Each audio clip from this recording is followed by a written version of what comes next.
Doris Day o odiava mais do que qualquer outra pessoa. Doris Day nasceu Doris Mary Ann Kappelhoff, em 3 de abril de 1922 em Cincinnati, Ohio. Ela cresceu em uma família modesta de classe média durante a Grande Depressão. Desde cedo, ela demonstrou um entusiasmo contagiante pela arte de se apresentar. Inicialmente, seu sonho não era com Hollywood ou estúdios de gravação, mas sim com se tornar uma dançarina profissional. A dança foi sua primeira grande paixão, e ela treinou com afinco. Ela demonstrou tanto talento que, junto com um parceiro, chegou a vencer competições de dança locais. Esse sonho, porém, foi abrupta e tragicamente interrompido quando um grave acidente de carro fraturou sua perna e praticamente acabou com suas esperanças de uma carreira na dança.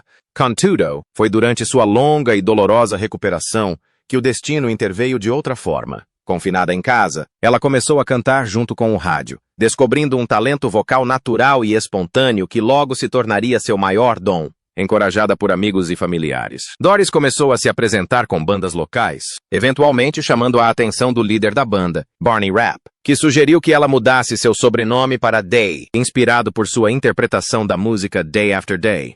Esse novo nome marcou o início de sua identidade profissional. Sua ascensão meteórica ocorreu em meados da década de 1940, quando se juntou à orquestra de Les Brown, um dos líderes de banda mais populares da era do swing. Com Brown, Doris Day gravou Sentimental Journey em 1945, uma canção que se tornaria um hino para os veteranos da Segunda Guerra Mundial e um sucesso estrondoso da época.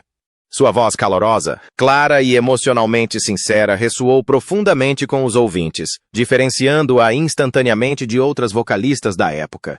Sentimental Journey fez mais do que chegar ao topo das paradas. Apresentou aos Estados Unidos uma voz que parecia personificar conforto, otimismo e honestidade emocional em um momento em que a nação precisava desesperadamente dos três. Hollywood logo percebeu seu talento e, em 1948, Doris Day fez sua estreia no cinema em Romance on the High Seas. O que inicialmente era para ser uma modesta oportunidade de atuação rapidamente se transformou em uma grande carreira cinematográfica. Doris possuía uma rara combinação de qualidades. Ela era naturalmente bela, sem parecer distante ou glamourosa a ponto de intimidar. Irradiava sinceridade e tinha um timing cômico que parecia instintivo, não artificial. O público confiava nela, torcia por ela e via nela um reflexo de si mesmo ou da melhor versão da mulher americana do dia a dia. Ao longo da década de 1950, ela se tornou uma das estrelas mais rentáveis de Hollywood, protagonizando uma ampla gama de filmes que destacavam não apenas seu talento para o canto, mas também suas habilidades dramáticas e cômicas. Seu talento dramático atingiu o ápice com Love Me or Leave Me, 1955, no qual interpretou a cantora Ruth Etting. O papel dissipou quaisquer dúvidas remanescentes sobre sua versatilidade como atriz, revelando uma intensidade e profundidade emocional que surpreenderam críticos e público. Doris Day recusou-se a ser confinada a uma única persona nas telas, embora Hollywood frequentemente tentasse escalá-la como a eternamente alegre e inocente garota da porta ao lado. Em O Homem que Sabia Demais, 1956, dirigido por Alfred Hitchcock. Ela protagonizou um dos momentos mais inesquecíveis de sua carreira com a canção Que Será, Whatever Will Be. A canção tornou-se sua marca registrada, conquistando um Oscar e transcendendo o próprio filme para se tornar um hino filosófico sobre aceitação, destino e esperança. Valores que parecem refletir a própria visão de mundo de Doris Day. O final da década de 1950 e o início da década de 1960 consolidaram seu status como um ícone da comédia romântica, particularmente por meio de suas parcerias extremamente populares nas telas com Rock Hudson. Filmes como Confidências à Meia-Noite, 1959, Volta, Meu Amor, 1961 e Não Me Mandem Flores, 1964, definiram uma era de romance sofisticado e divertido em Hollywood. As performances cômicas de Doris Day eram marcadas por uma inteligência afiada e um timing impecável, e ela trazia um senso de independência e sagacidade aos seus papéis que desafiavam sutilmente as normas de gênero da época. Embora suas personagens frequentemente se conformassem às expectativas sociais da época, Doris as infundia com autoestima, autonomia e clareza moral, tornando seus filmes tanto divertidos quanto culturalmente significativos. Além de seu trabalho nas telas, Doris Day também foi uma das artistas musicais de maior sucesso do século XX. Ela gravou centenas de canções nos gêneros pop, jazz e música tradicional, e permanece uma das cantoras que mais venderam discos em todos os tempos. Sua voz, pura, expressiva e emocionalmente direta, possuía uma qualidade atemporal que permitiu que suas gravações perdurassem muito tempo depois das mudanças nas tendências musicais. Seja cantando uma balada terna ou uma canção animada e divertida, Doris Day transmite os sentimentos genuínos, sem jamais recorrer a artifícios ou exageros. A vida pessoal de Doris Day, assim como sua extraordinária carreira, foi marcada tanto por profunda devoção quanto por profundas mágoas, refletidas em uma série de casamentos que moldaram sua trajetória como mulher, mãe e ícone de Hollywood.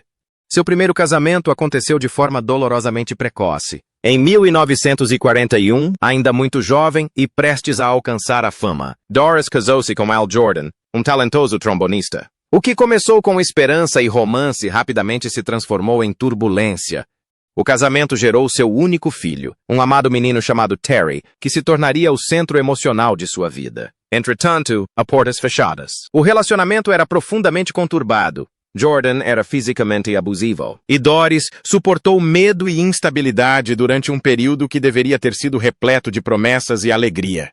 Demonstrando notável coragem e determinação, ela pôs fim ao casamento em 1943, optando pela segurança e dignidade para si e para o seu filho pequeno em detrimento da ilusão de harmonia doméstica. Em 1946, Doris tentou novamente, casando-se com o saxofonista George Weidler. Essa segunda união ofereceu-lhe companheirismo e a possibilidade de um novo começo, mas não resistiu ao peso da sua crescente fama. À medida que sua carreira decolava e seu nome se tornava sinônimo de glamour saudável, o casamento começou a ruir. As pressões da fama, combinadas com incompatibilidades pessoais, provaram ser um obstáculo intransponível. Em 1949, o relacionamento chegou ao fim discretamente, deixando Doris mais uma vez sozinha para trilhar seu caminho na vida e no amor.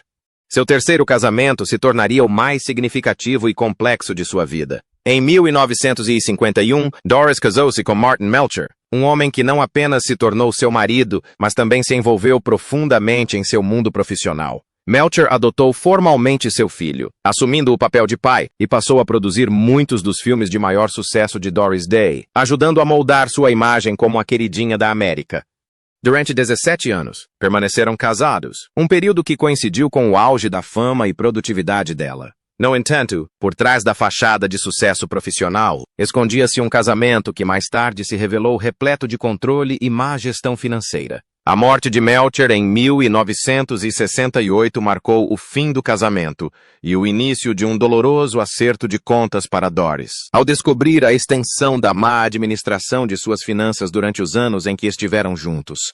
Apesar dessas decepções, Doris Day jamais perdeu a fé no amor. Em 1976, casou-se novamente, desta vez com o restaurador Barry Comden. O relacionamento prometia companhia longe dos holofotes implacáveis de Hollywood, mas também se mostrou insustentável. Em 1981, o casamento desmoronou, encerrando sua quarta e última união. Ao longo de 4 casamentos, Doris Day experimentou amor, perda, traição, resistência e resiliência. Embora sua vida amorosa tenha sido frequentemente turbulenta, ela emergiu com o espírito intacto, definida não pelos fracassos de seus casamentos, mas por sua força, sua devoção ao filho e a graça com que enfrentou as provações mais profundas da vida. Durante décadas, Doris Day e Rock Hudson foram considerados o símbolo máximo do romance em Hollywood. Os protagonistas sorridentes e perfeitamente compatíveis de filmes como Confidências à Meia-Noite, Volta, Meu Amor, e Não Me Mandem Flores. Para o público, eles personificavam o charme natural, a tensão sexual e o amor despreocupado.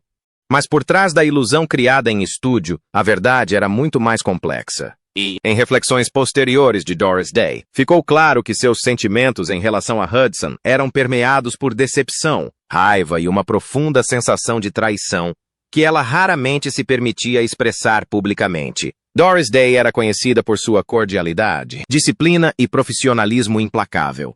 Ela valorizava a honestidade acima de quase tudo, especialmente em um setor construído sobre fachadas. Quando falava sobre confiança, fazia-o com clareza. Eu acreditava em ser direta. Se você não tivesse isso, não tinha muita coisa. Foi essa crença que tornou seu eventual rompimento emocional com Rock Hudson tão doloroso. Embora os dois tivessem uma química impecável em cena, Day passou a sentir que a amizade deles havia sido construída sobre algo fundamentalmente falso. Na época em que filmaram juntos, Day não sabia que Hudson era gay, um fato cuidadosamente ocultado pelo sistema dos estúdios. Quando a verdade veio à tona anos depois, ela ficou profundamente abalada, não pela sexualidade de Hudson em si, mas pelo engano que a cercava. Não era o que ele era, disse ela mais tarde.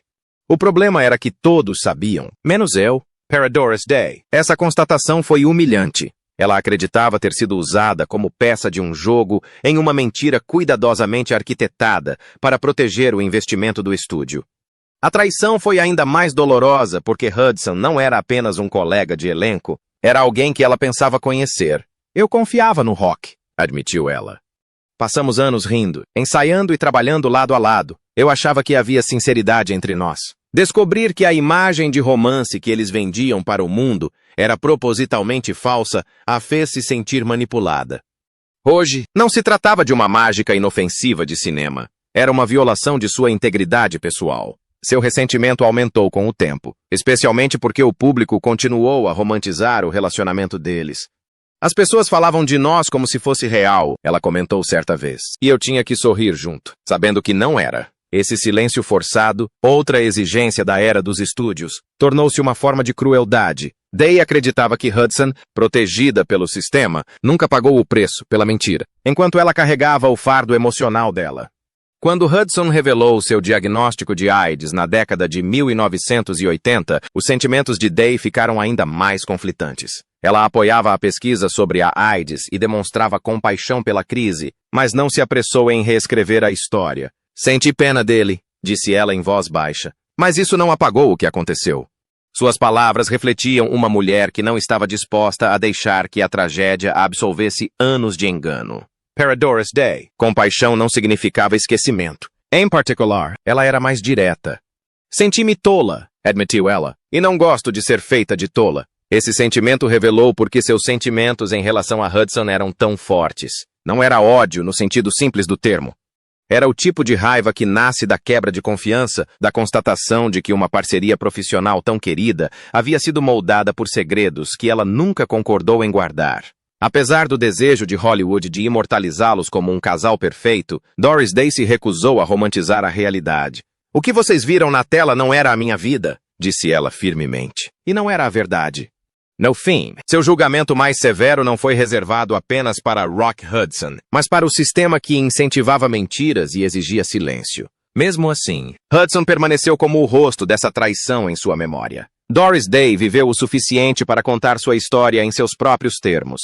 E embora a história possa se lembrar dela e de Rock Hudson como almas gêmeas do cinema, suas palavras nos lembram que por trás dos sorrisos havia uma mulher que se sentia profundamente injustiçada e nunca conseguiu perdoar completamente. Doris Day faleceu pacificamente em 13 de maio de 2019, em sua amada casa em Carmel Valley, Califórnia, aos 97 anos, encerrando uma das vidas mais duradouras e luminosas do entretenimento americano. A causa de sua morte foi pneumonia. Um fim sereno que condiz com uma mulher cuja vida foi repleta de música, risos, graça e um espírito inabalável.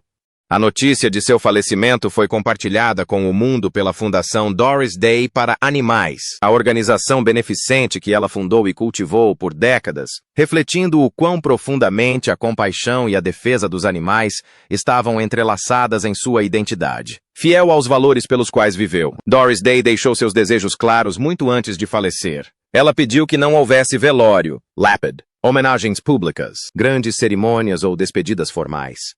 Em vez disso, ela escolheu a simplicidade e a privacidade, preferindo que sua vida fosse lembrada não por meio de rituais, mas pela alegria que proporcionou a milhões, pela bondade que demonstrou aos animais e pelo legado atemporal que deixou. Ao recusar homenagens públicas, Day ofereceu um último e comovente lembrete de quem ela realmente era. uma mulher profundamente reservada, apesar de sua fama mundial, alguém que acreditava que o amor, o riso e a generosidade falavam muito mais alto do que monumentos ou memoriais. Embora não tenha havido cerimônias públicas para marcar sua morte, o mundo a lamentou à sua maneira, através de memórias compartilhadas, filmes queridos, canções amadas e homenagens sinceras de fãs e colegas artistas. O legado de Doris Day não precisou de um funeral ou memorial para perdurar. Ele continua vivo no calor de suas performances, na pureza de sua voz e na compaixão que definiu seus últimos anos. Sua morte não foi um fim, mas uma despedida serena de um ícone cuja presença continua a ressoar, relembrando gerações de uma época em que otimismo, sinceridade e graça brilhavam intensamente nas telas e além delas.